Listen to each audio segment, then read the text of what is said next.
No, death will not be optional by 2030. You've probably seen that viral video claiming AI is defeating aging, and that if you just make it to 2030, you'll basically live forever. They dropped the big names, Sam Altman putting $180 million into Biosciences, Jeff Bezos betting billions on Altos Labs, AI robots in surgery, AI detecting cancer, AI-designed drugs. The question is, does any of that actually mean you can opt out of death in 6 years? As a science channel, I have to tell you, the biology does not match the hype. But the real story is actually more interesting than the fantasy. The video leans on a concept called longevity escape velocity. It's the idea that if technology adds more than 1 extra year to your life for every year that passes, your lifespan keeps outrunning the clock. Some futurists claim we'll hit that point by 2030. Here's the problem. AI can be superhuman at diagnostics. That is not the same thing as rewriting the rules of biology. Spotting a tumor early? Huge. It saves lives. Reversing the entropy of trillions of cells across your entire body? That's a completely different level of difficulty. There's an old project management line. You can't get 9 women to make 1 baby in a month. That's the 9 women rule. Some processes don't care how much money or compute you throw at them.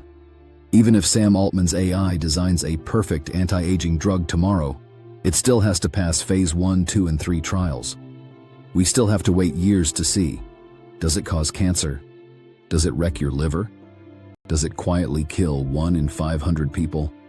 You cannot A/B test human lifespan in fast forward. A 5-year safety window still takes 5 real years.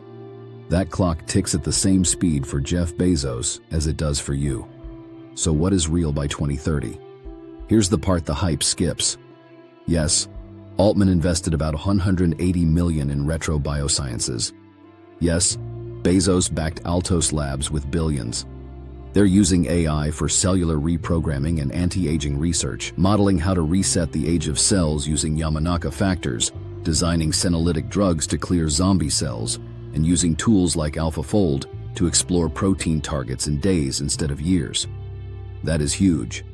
But it's not choose your death date on a calendar huge. By 2030, here's what's actually realistic: precision oncology.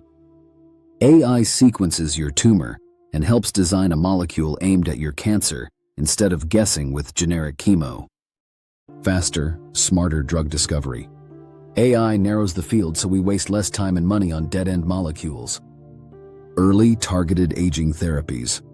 Better biomarkers, senolytics, and first-generation cellular rejuvenation trials.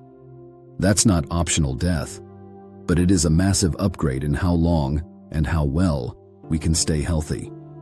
The more honest timeline for anything like longevity escape velocity? Not 5 years. More like 15 to 20 plus, and that's still optimistic. So no, death will not be optional by 2030. But for the first time in history, we actually have tools that might bend the aging curve instead of just treating the fallout.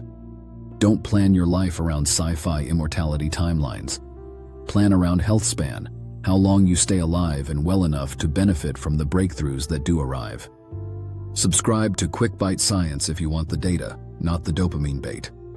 We'll keep tracking what AI is really doing to aging, what's hype, what's hope, and what might actually arrive in time for you.